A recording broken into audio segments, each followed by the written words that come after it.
What's up, comic and pop culture fans? This is James of Minhunter Comics, and we're going to talk about the October slowdown, which is a phenomenon that I have experienced year after year in this hobby and business. People stop selling in October, and people stop buying in October.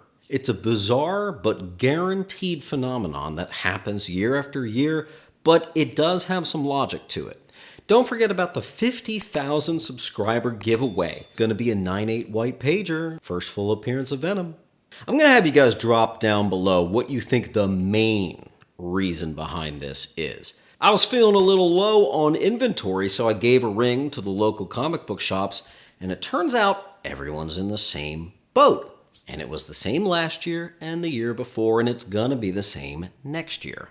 I even went considerably farther than my usual driving radius to check out some shops just to see if I could get something in, and everyone seems to be very low because it's October and this is going to happen every year. The number one way that most people get collections in is through estate sales, cleanouts, yard sales, flea markets, and that sort of avenue. Well, what happens when it gets a little bit colder in October for the first time ever?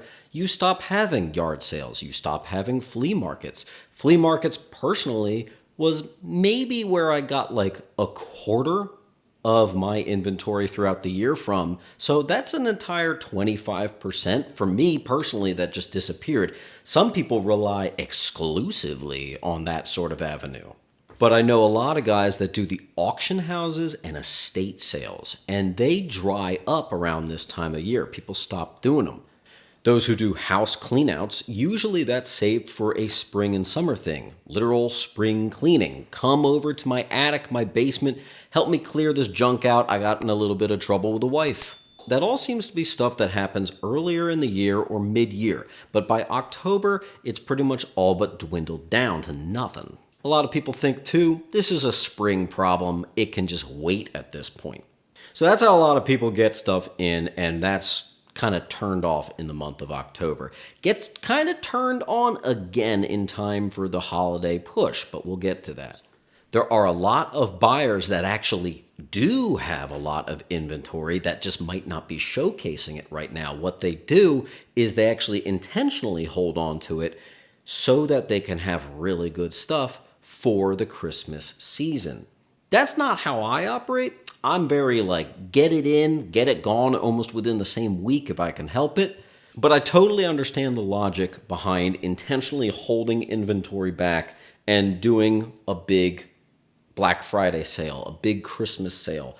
One major one from a seller's point of view is most of the collections I see come in are dudes that are getting rid of their stuff in order to get enough money to be put towards a grail, which they spend at the many summer and early fall Comic Cons. This is Comic Con season from July up through September. New York Comic Con, Baltimore Comic Con, you got all these big ones. So a lot of people are really eager to get enough money for those grails. And now that the con season is coming to a brief little close, yeah, you're not getting an entire avenue of collecting, which is the people trading in for bigger grails. One thing we also have to consider, and I think this is an underrated and maybe unspoken one, is the tax implications for both buyer and seller. So if you're a seller and you've already sold a bunch of stuff through the year, you want to play it a lot safer and not pass any thresholds. Whereas some buyers don't like to get really big collections in near the end of the year because you might have some sort of inventory tax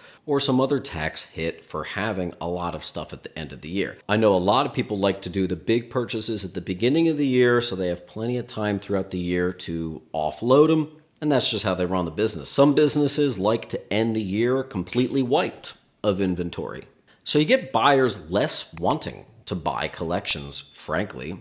You get sellers less wanting to sell collections, frankly. That's only a small part of the population, but it does impact it, I think, so we're going to mention it. Now, the biggest one, I think, is the one that I'm kind of feeling right now, And I had a crazy year. I bought a frickin' house. I had to do a stinking barn renovation and buy a septic tank. So I had to put pedal to the metal for months. I had to do 100-hour work weeks and just crazy, incredible amounts of grinding, getting collections in, selling them fast, working every lead. Appreciate your comic shops, guys. I know they work hard to get good stuff in. It's not so easy. So honestly, after con season and trying to beat out people at the estate sales and just a year of hectic trying to afford spring projects and all this stuff that you've been put through the ringer throughout the year, a lot of people are just burnt out. That's where I'm at, man. It's been a crazy year. I totally am enjoying kicking up my feet and doing a little bit less aggressively hunting in the month of October. I'll hit it again in November and it'll be great. But it's been kind of nice. I think a lot of buyers are in the exact same boat. I think sellers too. It's a lot of work to pull your books out of storage and sort them and alphabetize them and rebag and board and all this stuff. And maybe this is just the time of the year that we all collectively want to just chill out. And last one is, I think a lot of people may have absolutely blown their budget for collectibles for the year. Maybe their financial advisor, or maybe their wife, or maybe that's both, got on their ass for spending too much money. We all do it. We love this hobby. You're watching this channel right now. You're in the collectibles game. You get it. This is not a cheap hobby, and it rarely returns the money on itself unless you're a seasoned warrior at this thing. So you went twice over the allotted amount that you were supposed to go on collectibles. Maybe you have some crazy debt too to go with it. You're done. You can't spend any more until the next year. That's a big one. Now, does that totally account for it? Because a lot of people's biggest sales in the year are November and December. I don't know. Maybe that's another push that they feel they have to get some stuff in time for Christmas. Maybe.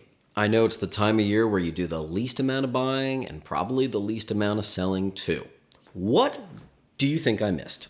Drop it down below. What's the biggest reason, do you guys think? I really had to put on my seller's hat for this particular video. And on that note, I will say, the antique shop that I'm set out of, I've got my own room, I'm one of 10 vendors, but I'm not too worried about me. I seem to continually have some good months over there. People come to visit from the channel, and people like what they see and they shop again and again. It's these other vendors I'm a little worried about, and it's because construction was set up and it's been there for 4 or 5 months. So a lot of the other vendors that rely on foot traffic have been hurting pretty bad. So for the foreseeable future, if you get anything from any vendor other than me in the shop, all my $10 and under stuff is going to be 30% off. This is for the foreseeable future, so come, bring the kids, bring the wife, do a little spending, and be rewarded for it. I'll see you at the next video, and keep on hunting.